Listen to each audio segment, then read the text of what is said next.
దాని మీద కూర్చోరు లేకపోతే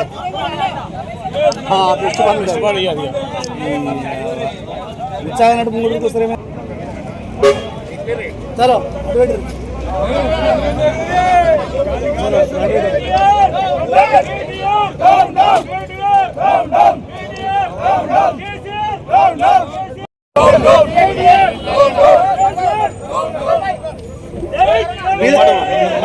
చెప్పు అంజలి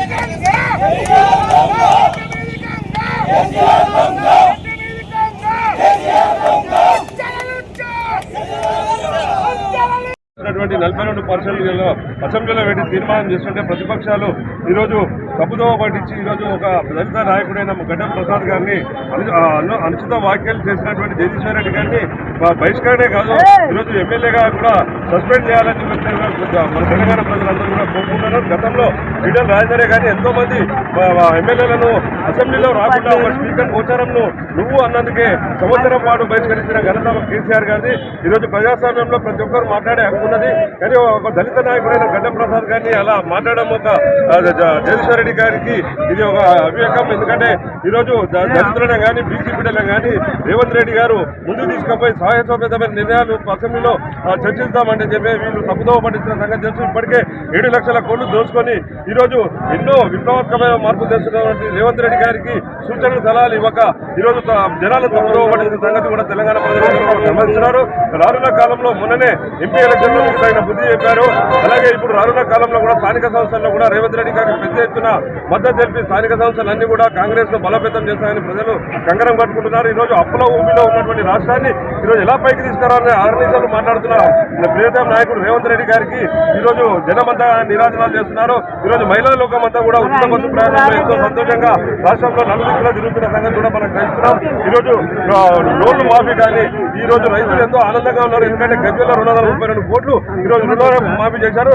ఈరోజు నిన్న అసెంబ్లీలో మాట్లాడినటువంటి మాటలు ఏవైతున్నాయో ప్రతి గ్రామ చావుడిలో ఈరోజు రేవంత్ రెడ్డి గారు ఎంత బాధతో ఈరోజు రాష్ట్రాన్ని ముందుకు తీసుకుపోతా నేను ఒక్కసారి అవకాశం భగవంతుడు నాకు కల్పించుడు ప్రజలకు సేవ చేసే భాగ్యం నాకు కల్పించిందని చెప్పి ప్రతి దానిలో మీ సలహాలు కోరుతుంటే ఈరోజు రాష్ట్ర ప్రజలను తప్పుదోవ పట్టించి ఈరోజు ఈ 10 ఏళ్ళు మీరు రాజ్యాన్ని అనేది ఈరోజు గజ్వేల్ ప్రజలను ఒక్కసారి ముఖ్యమంత్రి గతంలో ఉన్నటువంటి ముఖ్యమంత్రి గజ్వేల్ ఎమ్మెల్యే అయినటువంటి కేసీఆర్ గారు ఇలా ప్రజల ఆడపడుచులు ఆడబిడ్డలు స్కూల్ పిల్లలందరూ కూడా రోడ్ల మీద నిలబడుతున్న సంగతి ఒక్కసారి వచ్చి చూసుకొని 3 సార్లు మేము అందరం ఓటేస్తాం. ఈరోజు ఎక్కడో వద్దని నేను నడుస్తున్నప్పుడు టీఆర్ఎస్ లో ఉన్నప్పుడు అక్కడ బస్ స్టాండ్ వద్దని అని చెప్పి మేము సపరేట్ గా మీద వచ్చి కూడా అంటే కూడా చెప్తే రాకుండా ఊరవతల 4 కిలోమీటర్ల దూరం కట్టి ఇలా ప్రజలకు గోసపడుతున్నారు. గజ్వేల్లో ఒక డబుల్ బెడ్రూమ్ ఎన్నికి ఇలా 2 ఏళ్ళు అవుతుంది. గజ్వేల్ ప్రజలు 3వ ఓటేసి కూడా ఒక్కసారి గజ్వేల్ ప్రజలకు ఏం కష్టాలు ఉన్నాయో ఏందో కూడా ఇలా ఇప్పటివరకు కాలే. అసెంబ్లీలో మీ సూచనలు నువ్వు మహామేధా అంటావు. ఇంకా రాష్ట్రానికి ఏం కావాలి ఏమేం కావాలో అసెంబ్లీలో వచ్చి చర్చకు పెట్టండి. అది చేత కాకుండా నాయకుడైనటువంటి మా రేవంత్ రెడ్డి గారి మీద మా మంత్రివర్గాల మీద మీరు అనవసర వ్యాఖ్యలు చేస్తున్న ఖబర్దార్ రానున్న కాలంలో మీకు తగిన బుద్ధి చెప్తారని గజ్వేల్లో నరసన్న ఓడిపోయినా కానీ అసెంబ్లీలో మా ప్రసాద్ గారు ఒక దళిత బిడ్డే స్పీకర్ చైర్లో కూర్చున్నాడు. ఈ టీఆర్ఎస్ నాయకులకు ఇముడుతలేదు. ఎందుకంటే కేసీఆర్ మొదటి నుంచి కూడా దళితులకు మోసం చేస్తూనే దళితుల పేరు చెప్పుకొని దళితులను ముఖ్యమంత్రి చేస్తా అని వాగ్దానం చేసే దళితులకు మోసం చేసింది.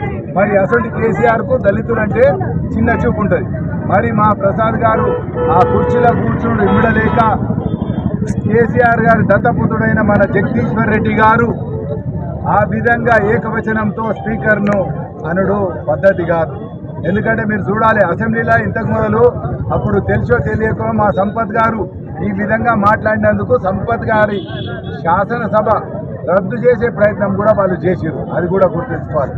మేము మీ ద్వారా ప్రజలకు అందరికీ తెలియజేయాల్సింది ఏంటంటే, ఒక దళితుడు బిడ్డ స్పీకర్ కుర్చీలో కూర్చుంటే ఆ టీఆర్ఎస్ పార్టీలో ఉన్న నాయకుడు కేటీఆర్ కానీ, వాళ్ళ నాన్న కేసీఆర్ కానీ, వాళ్ళ దత్తపుత్రుడు జగదీశ్వర్ రెడ్డి కానీ, మన హరీష్ రావు గారి కానీ వీళ్ళందరూ ఓర్చుకోలేకపోతున్నారు. మేము కూర్చునే కుర్చీలో దళిత బిడ్డ కూర్చుంటారు. అందుకోసమే ఇవన్నీ చెయ్యంగా కూడా నిన్న ఏ ముఖం పెట్టుకోనో మళ్ళీ నిన్న మా రేవంత్ అన్న దిష్టిబాబా దహనం చేసే కార్యక్రమం ఇక్కడ గజ్వెల్లో తీసుకున్నాం. మరి ఆ గజ్వెల్ నాయకులని అడుగుతున్నా, నిన్ననే మా రేవంత్ అన్న మన ఎమ్మెల్యే కేసీఆర్ గారు 57 లక్షల జీతం తీసుకున్నాడు. మరి ఒక్కసారైనా గజ్వెల్కి వచ్చిండా? 2 సార్లు అసెంబ్లీకి ఎందుకు వచ్చిండు? శాసనసభ రద్దు ఆయన సభ్యత్వం రద్దు అవుతుందని ఆలోచనతో వచ్చిండు. కానీ మరి 57 లక్షలు నేను పనిచేస్తా, నేను ఎమ్మెల్యేగా ఉన్నా, గజ్వెల్ ప్రజలకు సేవ చేస్తా అని ఆయనకు ఇంగిత జ్ఞానం, ఇంత బుద్ధి కూడా లేదు కేసీఆర్. నువ్వు మాకు సేవ చేస్తలేవు, మరి మా జీతం ఎందుకు తీసుకుంటావు? ఈ విధంగా కేసీఆర్ గారు మన గజ్వెల్ ప్రజలను కూడా మోసం చేసి పాలిస్తున్నాడు. మరి మీ ద్వారా మేము కోరేది ఏంటంటే, కేసీఆర్ గారు ఇప్పటికైనా మా జీతం పైసలు తీసుకున్నాడు కదా, నువ్వు గజ్వెల్కు వారానికి ఒకసారో నెలకోసారో వచ్చి ఇక్కడ సేవ చేసే భాగ్యం నీకు ఆ దేవుడు కల్పించిండు. కాబట్టి నీ బాధ్యత, ఇక్కడ గజ్వెల్లో నీళ్లు ఉన్నాయా, రోడ్లు ఉన్నాయా, మా ప్రజలకు ఏ కష్టాలు ఉన్నాయి, నీ ముఖానికి సిద్దిపేటలో నువ్వు ఎప్పుడో పేరుకు కరువు మంత్రి అయినావు, కానీ గజ్వెల్కి వచ్చినాకనే 2 సార్లు ముఖ్యమంత్రి చేసిన ఘనత మా గజ్వెల్ ప్రజలు.